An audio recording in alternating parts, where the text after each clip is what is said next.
Fox News alert, new questions as we follow the money trail behind the mosque near Ground Zero. Brand new hour here of America Live. Welcome, everyone. I'm Megyn Kelly. Ever heard of a man named Sharif El-Jamal? You have now. Roll it.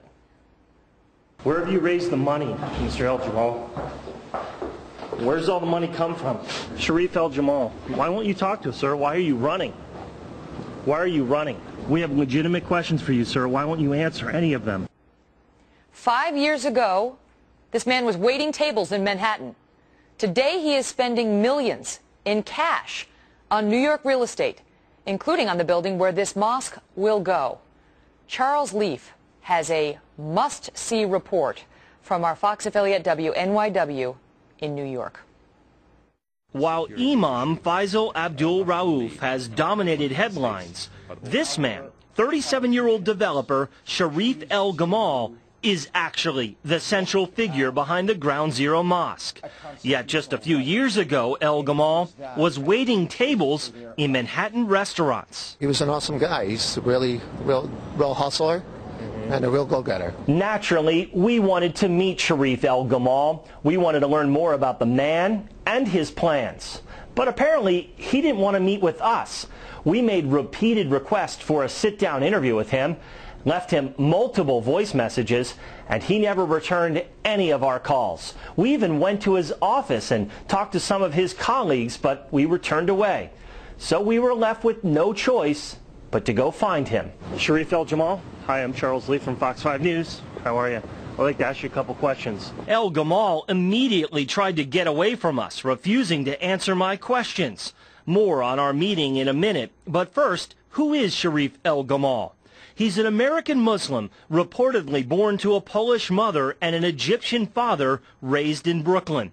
Today, El-Jamal's company, Soho Properties, owns the building where arguably the most controversial mosque in the world will be built.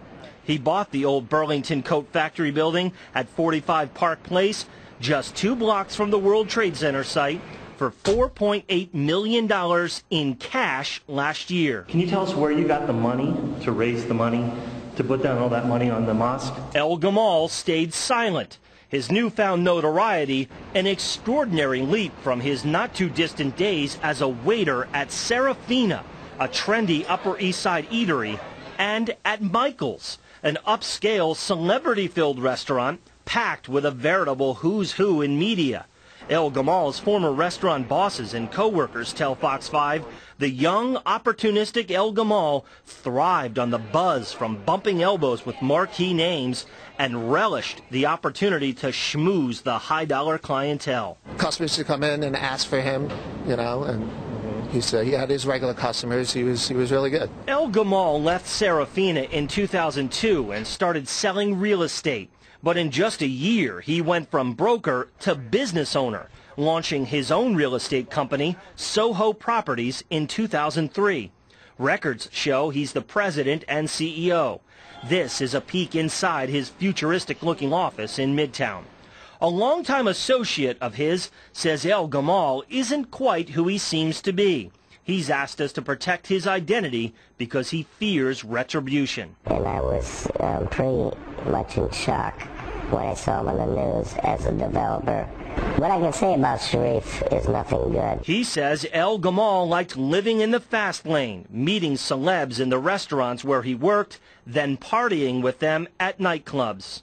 Very persuasive, master manipulator. Today, El-Jamal's holdings include at least 4 buildings in Manhattan, including the mosque at Ground Zero, this commercial building in Chelsea, and 2 residential buildings in Washington Heights, where tenants seem to like him. The previous owners didn't fix anything. This one, at least, it take a couple of weeks, but they fix it. Mine is entirely renovated. It's really good. It's really nice inside. Records show El-Jamal bought the Washington Heights properties in 2007 for a little less than $3 million each. I don't think he has a lot of money. Ken Brandmond is a real estate broker himself and knows El-Jamal well.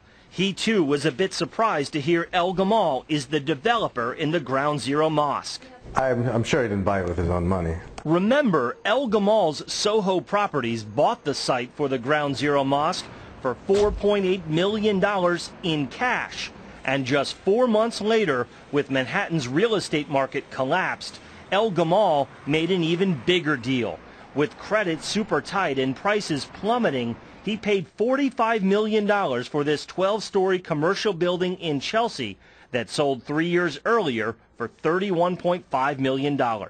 Seems like a lot to pay for a building in a downturn, considering it went for considerably less during the boom. El Gamal, the waiter turned mogul, plunked down another $5 million as a down payment on that Chelsea building. Unless someone just gave him a lot of money, or if he, unless he won the lottery, that somebody else put up the money. Fox 5 News has learned El Gamal did have help from a man named Hisham El Zante. These mortgage documents show he is the guarantor of the $39 million loan El Gamal's company assumed to buy the building. Where have you raised the money, Mr. El Gamal? Where's all the money come from? Sharif El Gamal, why won't you talk to us, sir? Why are you running? Why are you running? We have legitimate questions for you, sir. Why won't you answer any of them? Well, our thanks to Charles Lee for that report. Earlier today, family members of September 11th victims, religious leaders, and civil rights groups met near Ground Zero in support of freedom and diversity in connection with this mosque debate.